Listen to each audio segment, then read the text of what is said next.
For every 100,000 YouTube channels, Yeah. there is one that will get a breakout that does well and blows up. Yeah. Out of those channels that blow up, there's maybe 1 in 10 that understands what they need to do to change their content and to keep evolving, to have an everlasting presence on the platform. Yeah. You know, people like Michael Reeves had like a few videos that blew up, Yeah. and he understood what he needed to do.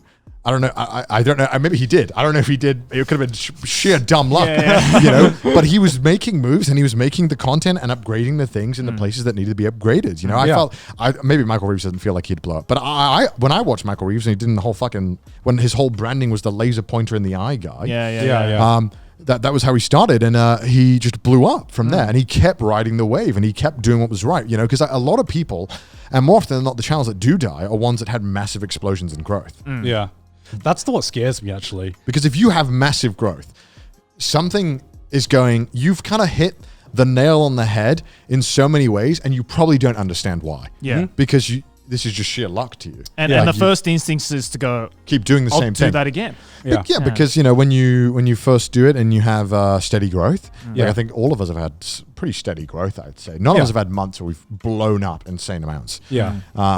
You afford the cushion to make the mistakes of uploading repetitive content, realizing that's not the way to do it. You get to slowly make all these mistakes. Yeah. And it gives you kind of like a very nice cushion of, I can make these mistakes and then I can learn from them. It's like the buffer that you get. Yeah. Because to me, the biggest thing that scares me when I see like maybe an up and coming YouTuber or maybe like a new YouTuber making content on the platform is when they have 1 or 2 videos that blow up. It's a pattern I see where you have 1 or 2 videos that get millions and millions of views, and then the next video gets like 20K views. Yeah. Like I've seen that so many times. Yeah, like MrBeast, right? MrBeast blew up on some weird fucking videos, like counting to 100,000. Yeah, what a insane 10,000 IQ move. Yeah. And then he just kept building on it. He never ever repeated something for too long. Yeah. You know, he repeated it a little bit, which is fine. You can do that. I'm not saying don't repeat ideas. He deviated, he made like a derivation of, you know, so then the he would do something like watching Logan Paul Everyday Bro for 10 hours was one of them, right? Or 24 hours, right? So he took what was successful about the one video. Yeah, sorry, Jake Paul. Wow. Fake YouTuber. Terrible shit. He took the aspect that people liked, which is watching something for an absurd amount of time or doing something, and then applying it to something else, and it worked.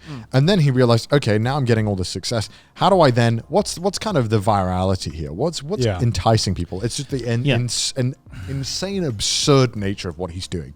So then he decided, I'm going to spend a shit ton of money, which is like the next best step. If you can waste a ton of time, what goes hand in hand with wasting time? Spending too much money. They're two sides of the same coin. Like, it's the same thing. Yeah. And it's genius. Yeah, he was just the master of making content that was so ridiculous that no one could emulate it. Yeah, no one wanted and no one wanted to emulate it. I mean, watching MrBeast, right? It's just like it's a masterclass in YouTube. I'm just like, I'm watching MrBeast, and like every time he makes something new or makes new moves or something, it's like you know when like you feel like that side character in an anime that's just like, okay, this is the genius character, and I'm just merely the side character in his story. That's what I feel like watching MrBeast. You're man. the side character that has to commentate every move he's making. Right? It's like I can't believe he just did that move. What's that? I'll explain it.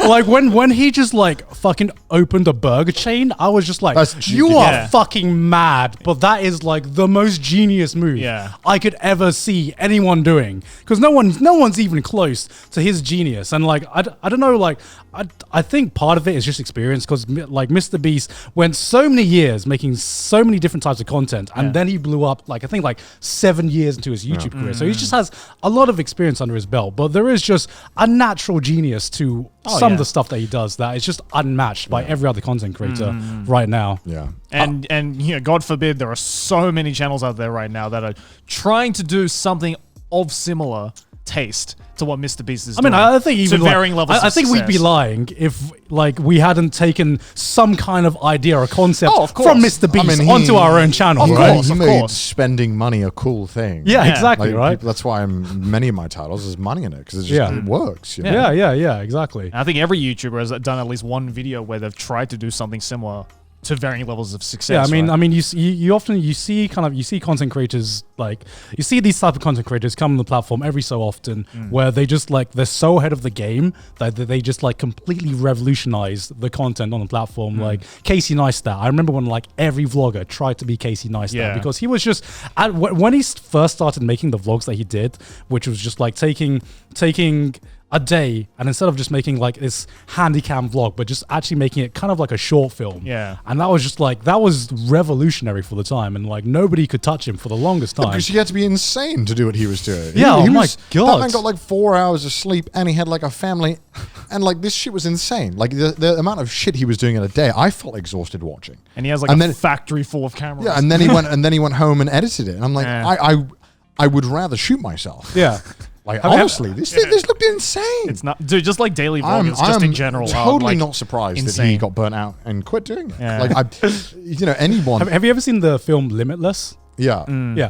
I feel like if there's any real life example of someone who's discovered that drug, it was Casey Neistat when he first first started blowing up, man. Because my God, like it's like it's such an example of someone who's just like, how are you finding this many hours in the day, man? You are using 100% of your brain, man. Yeah. You've discovered the Limitless drug. Yeah, honestly, it's insane. I mean, so much respect to the dude, but like, just Jesus Christ. Yeah. He really set the bar high. Holy fuck! I get exhausted thinking about what he was doing. Yeah. Like, it's insane. We don't even do a tenth of what he does. And we get exhausted, right? Yeah. My God, like I've had like these past 3 months have possibly been the most busiest 3 months of my life, and it's still like it's nothing compared to whatever the fuck that he went through at his peak for years. As well. I get exhausted taking a shit, let alone just like thinking about doing what he's doing. You know what I mean? Like I don't have energy for that. Jesus. Like, okay, so like how long did it take you doing work on YouTube before you realized, man, it's fucking tiring doing videos? Because I feel like every YouTuber goes through the phase where like YouTube making videos at some point was just easy. It was just like I'm getting paid to do something that is my hobby. It's where you first make a video and you're like, I don't think I like this. I don't think I like this video. I think I hate this. It's when you start to become like really perfectionist about your videos, I feel. Because like when you're starting off, you have that honeymoon period of like everything you make is like, oh, that's cool. That's fun. Let's do that. Yeah, I enjoyed that. Yeah, let's go. But then as you start to make more content and as you start to grow and as you start to realize, oh, I got to like up my quality in the content and up my quality of the cameras or whatever. That's when you start to get a little more self-reflective on your own content, right? And you start to think, oh, that video I made last week that I was loving, now that I look at it, could have done a lot better on that. Maybe this next video will do a lot better. Yeah. And I feel that's the point where you start to be like, oh, okay, now this is like serious now. This is like a job now. Yeah. It's like kind of, not only is my rent and like my living on the line for the success of this video, but also like just my artistic integrity of making content now is kind of on the line. And I don't, integrity. Well, yeah. I mean, you know, not every YouTuber can say that same thing, obviously. I feel like I don't. I feel like I just make stuff I like. I don't know. Right, but you know, but at the same time, you'd be lying if you said that you didn't care about how your video looked or how. Oh no, of course not. I love making a good video. Yeah. I mean, so I feel in a lot of ways, like as much as you maybe don't want to admit, that is in a sense artistic integrity, right? Like you want to make the best.